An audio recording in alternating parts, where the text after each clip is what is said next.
Matius pasal 14. Yohanes Pembaptis dibunuh. Pada masa itu sampailah berita-berita tentang Yesus kepada Herodes raja wilayah. Lalu ia berkata kepada pegawai-pegawainya, "Inilah Yohanes Pembaptis. Ia sudah bangkit dari antara orang mati, dan itulah sebabnya kuasa-kuasa itu bekerja di dalamnya." Sebab memang Herodes telah menyuruh menangkap Yohanes, membelenggunya dan memenjarakannya, berhubung dengan peristiwa Herodias, istri Filipus saudaranya. Karena Yohanes pernah menegurnya, katanya, "Tidak halal engkau mengambil Herodias."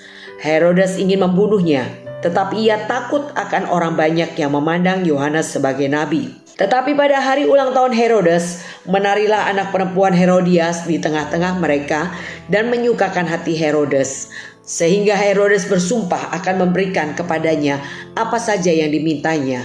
Maka setelah dihasut oleh ibunya, anak perempuan itu berkata, "Berikanlah aku di sini kepala Yohanes Pembaptis di sebuah talam."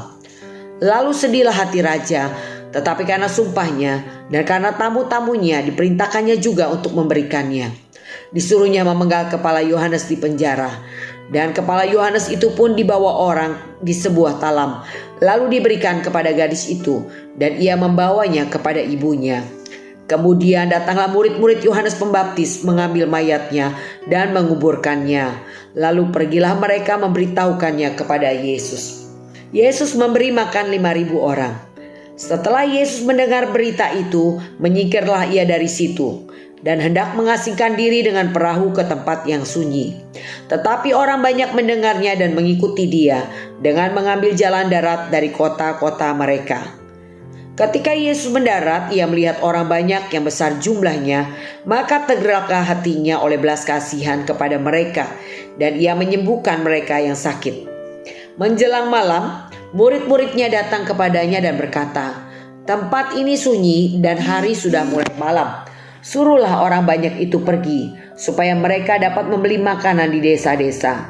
Tetapi Yesus berkata kepada mereka, "Tidak perlu mereka pergi, kamu harus memberi mereka makan."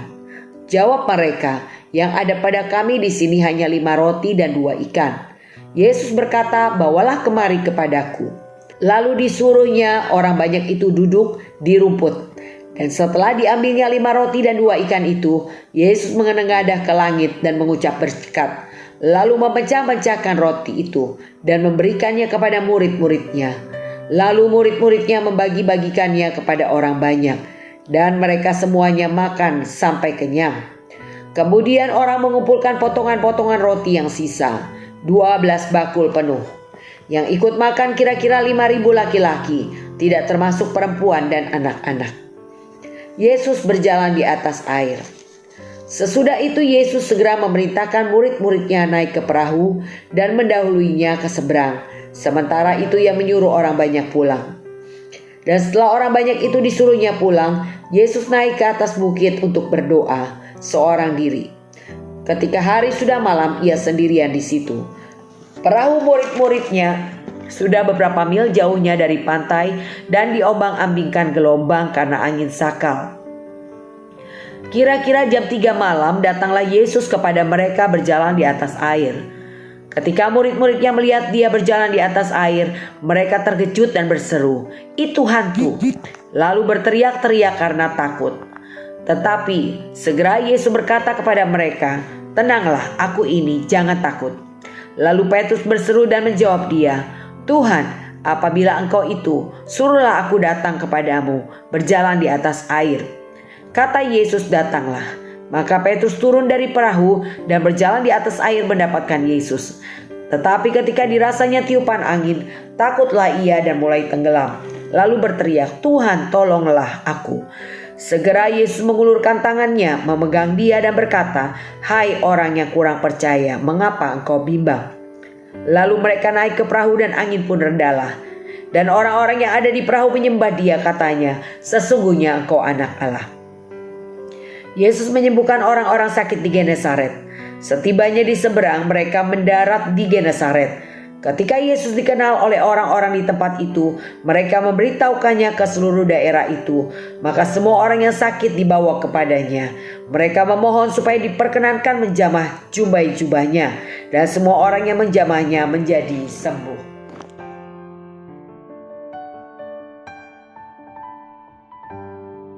Matius pasal 14, Yohanes Pembaptis dibunuh. Pada saat itu Yohanes Pembaptis dipenjara sehubungan dengan tegurannya kepada Herodes karena mengambil istri Filipus saudaranya yang bernama Herodias. Dan Yohanes Pembaptis berkata, tidak halal engkau mengambil Herodias. Sehingga Herodes berniat untuk membunuh, tetapi karena takut akan orang banyak yang memandang Yohanes sebagai nabi, sehingga Yohanes Pembaptis dipenjara.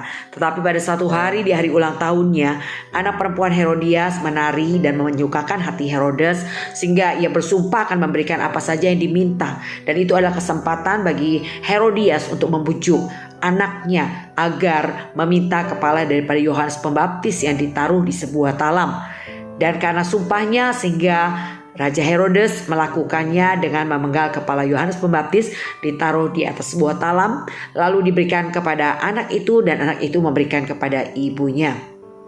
Yesus memberi makan 5.000 orang. Pada saat Yesus mengasingkan diri, orang banyak mendengar dan mengikuti dia, lalu mengambil jalan darat dari kota-kota mereka untuk mengikuti Yesus.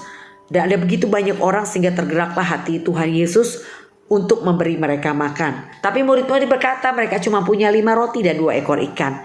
Tuhan katakan, bawa kemari 5 roti dan 2 ekor ikan. Ketika ia mengucap syukur lalu memberikan kepada murid untuk dibagi-bagi, ternyata semua orang yang ada di situ mereka makan sampai kenyang. Saudara, mujizat yang dilakukan Yesus dulu hari ini pun juga berlaku. Karena dikatakan hidup kita orang percaya bukan karena melihat tapi karena percaya. Mereka cuma melihat 5 roti 2 ekor ikan. Bagaimana mungkin bisa memberi makan 5.000 orang, bahkan belum termasuk perempuan dan anak-anak. Tetapi bagi Tuhan tidak ada yang mustahil. Percayalah saudara, seberapapun berkat yang saudara terima, ucapkanlah syukur kepada Tuhan. Percayalah Tuhan bisa mencukupkan dari apa yang ada padamu untuk mencukupkan segala kebutuhan saudara selama 1 bulan. Mungkin kita menghitungnya rasanya gak cukup. Tapi kalau saudara hitung hari ini, kok kita bisa lewati bulan lepas bulan, kok kita sudah bisa lewati tahun lepas tahun, sampai hari ini kita tetap sehat. Itulah pemeliharaan Tuhan.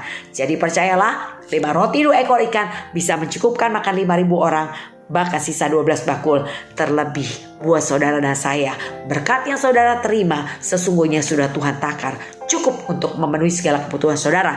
Yang penting apa yang saudara terima, ucapkan syukur dan bayarlah apa yang saudara harus bayar. Berikutnya saudara akan kagum dan heran akan kedahsyatan Tuhan yang mencukupkan segala kebutuhan saudara. Yesus berjalan di atas air. Dan sesudah itu dikatakan Yesus segera memerintahkan murid-murid untuk naik ke perahu dan mendahulunya ke seberang. Dan setelah orang banyak itu disuruh pulang, Yesus naik ke atas bukit dan berdoa seorang diri. Perahu murid-muridnya sudah beberapa mil jauhnya dari pantai, diombang-ambingkan gelombang karena angin sakal. Dan kira-kira jam 3 malam Yesus datang berjalan di atas air. Ketika murid-murid melihat, dia berkata itu hantu. Lalu mereka berteriak karena takut. Tapi Yesus berkata, tenang. Lalu Petrus berseru, Tuhan, apabila engkau suruh aku datang kepadamu berjalan di atas air. Yesus bilang, datanglah. Maka Petrus turun dari perahu berjalan di atas air mendapatkan Yesus.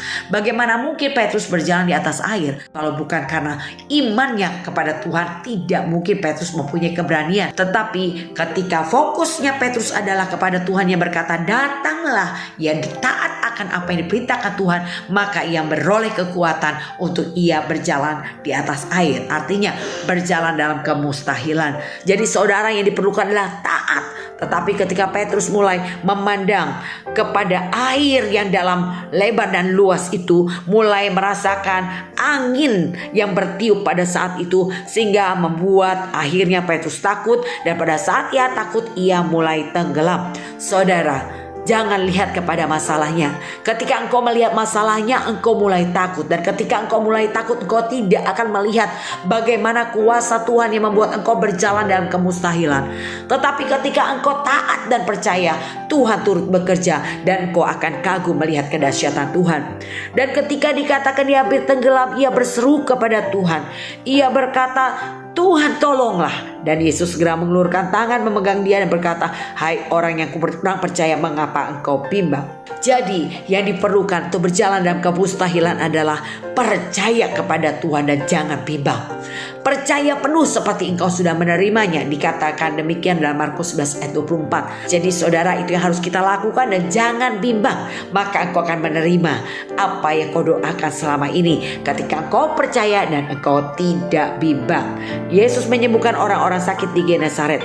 Dan maka dikatakan ketika Yesus tiba di Genesaret, mereka datang membawa orang-orang yang sakit dan memohon supaya diperkenankan menjamah jubah-jubahnya, dan semua orang yang menjamahnya menjadi sembuh. Kenapa mereka menjamah jubah-jubahnya? Karena ternyata mereka mendengar berita tentang apa yang dialami oleh wanita pendarahan 12 tahun. Ketika menjamah jubah-jubah Yesus, maka ia sembuh. Sehingga ini menjadi kesaksian yang membuat orang melakukan seperti apa yang dilakukan wanita itu, dan ternyata terbukti mereka yang menjamah jubah-jubahnya sembuh. Artinya wanita pendarahan 12 tahun itu tidak diam ketika ia melihat mujizat. Ia menyaksikan kepada banyak orang, sehingga terjadilah demikian di Genesaret, di tempat wanita yang pendarahan itu. Maka terdengar kabar tentang hal demikian dan mereka melakukan dan mereka semua disembuhkan. Tuhan Yesus memberkati.